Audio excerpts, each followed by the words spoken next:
Ole tuntuma chuan zirlai bu lo lam kan zir vele thung dona note making kan zir dona ni uluk takin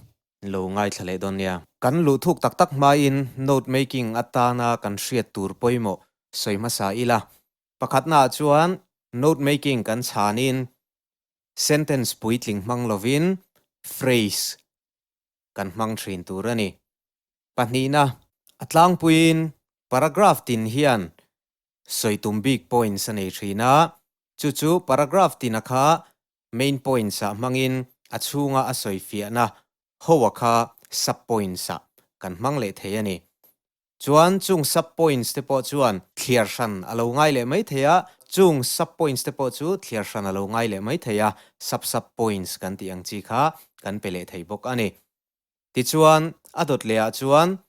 title mumal tak kan pe thrin turani provide an appropriate title ati thin question ina aron zo tel thina kha kan thei ngil turani lo ani ti kha hriat tur ani book ani ti chuan adot lea abbreviations short form kan ti ang chi kha abbreviation kha a theina la ya pianga man kan tum bok turani chungchu note making channa atana thil poimo zual bultran na atana kan soi thei te chu ni ole ol samzo kan hriat fia theina turin hei tuna hian in screen khalo enta ula passage alo langa tuna hian kan chang chin don ani masabera chuan step by step in kan soyanga step masabera chu uluk takin a passage hi voi khat chiar chhuak phot turani uluk takin voi khat kan chiar chhuak photanga chumi zo a chuan uluk taka kan chiar chhuak zo a voi ni na tan kan chiar chhuak le anga a voi ni na kan chiar chhuana chuan paragraph tina points poimo big lai khoi lai takhinge a then chu word khat lekte nianga a then chu sentence pum te po nianga khang ho kha kan underline phot don ani tunami ang hian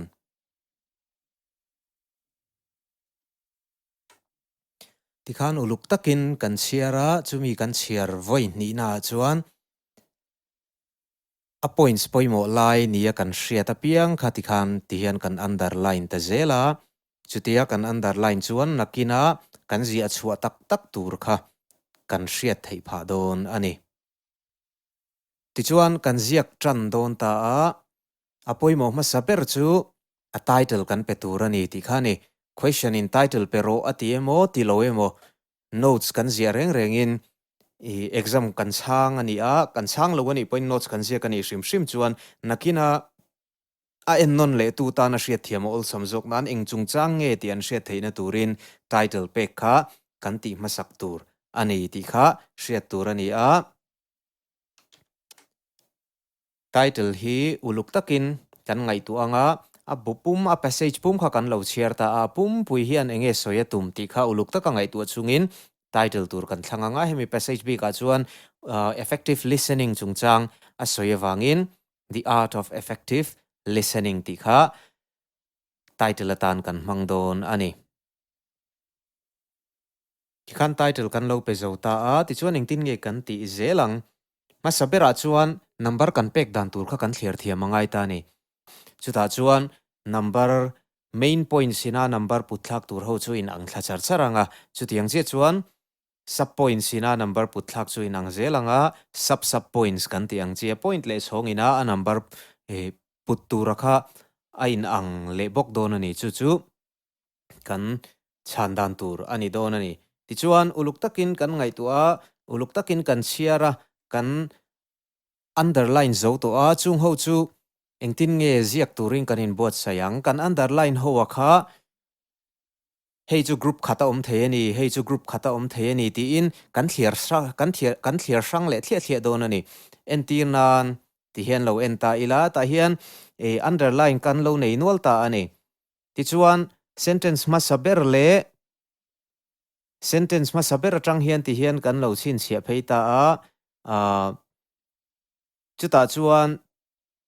sentence ma saber atang kan chin chi a khoi chin hinge niang khoi kan underline ho hi ge group khata point khata theiang ti kan ngai tu a ti chuan effective speaking chungchang tu na ka highlight chin a hian alo lang ta ni ti chuan effective speaking chungchang alo langa effective speaking chu effective listening ne na in kopla tani ti aron langa chu ta chuan sentence ni na hian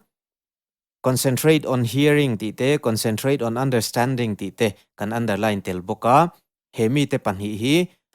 heng ho annoya chuan incompetent listeners ti lo ni le dei to a hei hetlai hi chuan chu wang chuan point dang ani thei to dona wangin first sentence le second sentence a kan underline te hi point number 1 main point number 1 an ngai don ta ani ti chuan engtin nge kan ti ang masabera chuan main point number 1 a heta hian ziak thlang point number 1 a hei hi kan lo mangta a ti chuan point number 1 a lo ni ta a effective listening chu effective listening khan effective speaking ang hongani mo chu engtin nge kan tar lanang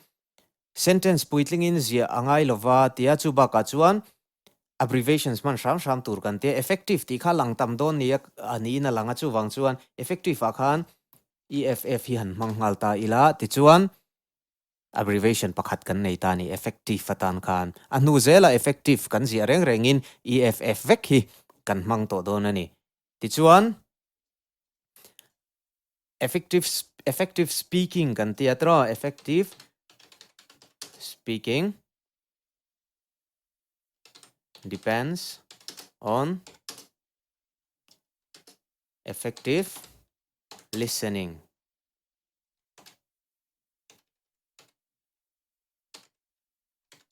Kaka point number 1 ani ta ni ti chuan one kan pek zo khan a pele ta ila one hnuai khan effective listening kan nei theinan chuan concentrate on hearing concentrate on understanding ti tek pahni kha apoi mo ta ni ti chuan ti khan on hearing chuan enge kan ti bok kha concentrate on hearing le concentrate on understanding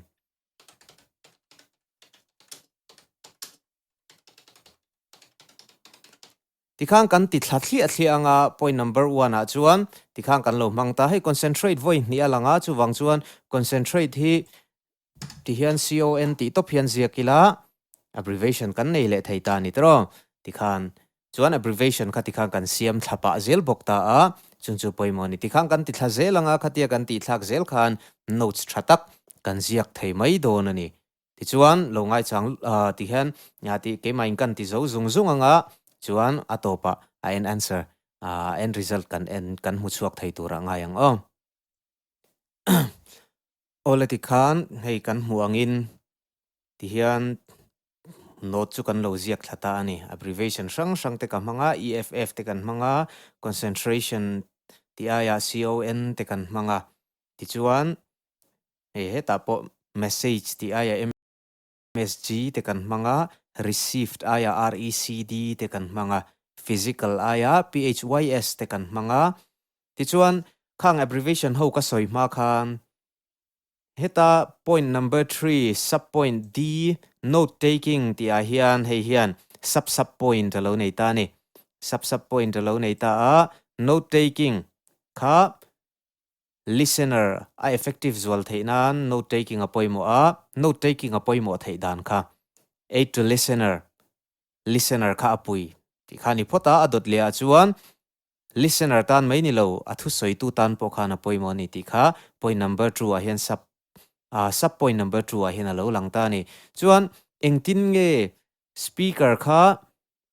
engtin nge note making khana pui ve dei ti kha lo ngai le ta ti chuan D ani hnuwa I Roman numeral saron mang le a chumi hnuwa chuan hei anhoya hian a bokin kan tran le a help speaker ti hnuaya khan speaker kha confidence a pe a mo chuan eye contact al ngai thatu le thu soi tu nen te tan khan eye contact om tha ani ti akha khang kha ti khan he ta tang hian note taking a tang hian ti khan sub point in akal thata zela ti chuan ti khan a kwal du the ni khatianga kwal du anga yo om kha chuan ti chuan hei importance aya number 4 a hian IMPCE te kan ti le a ti chuan poster poimo na te ti khan notes chu ti khan thatakin alo zia thei ta ani ti chuan notes stream shim kan zia zo khan a chiar le tu ina kan abbreviations man EFF te CON te khatiang ho a hriat thiam theina tur khan kan notes zia zo khan ti hian lo ziak le ta ila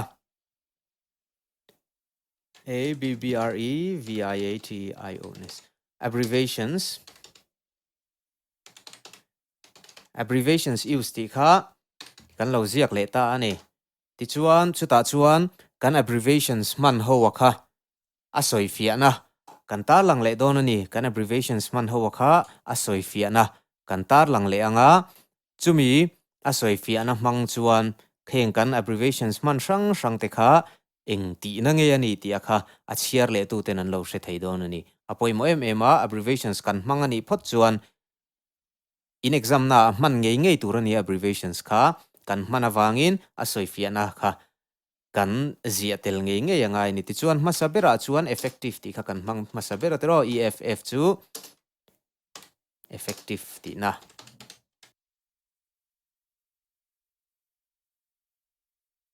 man kha omzia omlova an hriat thiam thei kha nga ya chu wang chuan an hriat thiam ngei thein turin abbreviations kan man ho kha a soi fia na ti khan kan ziak thale ta a kha khan note making ani a tuna in MBSE nan ron siama khan note making homework te kha tela assignment te kha tela khang ho te ti nan khan hetiang kalphung hi in ron mang don nia ti chuan channel hin lo subscribe anga skills sang te nakina chuan grammar te pok an la zir chho tura ngai ela atha nge channel in lo subscribe anga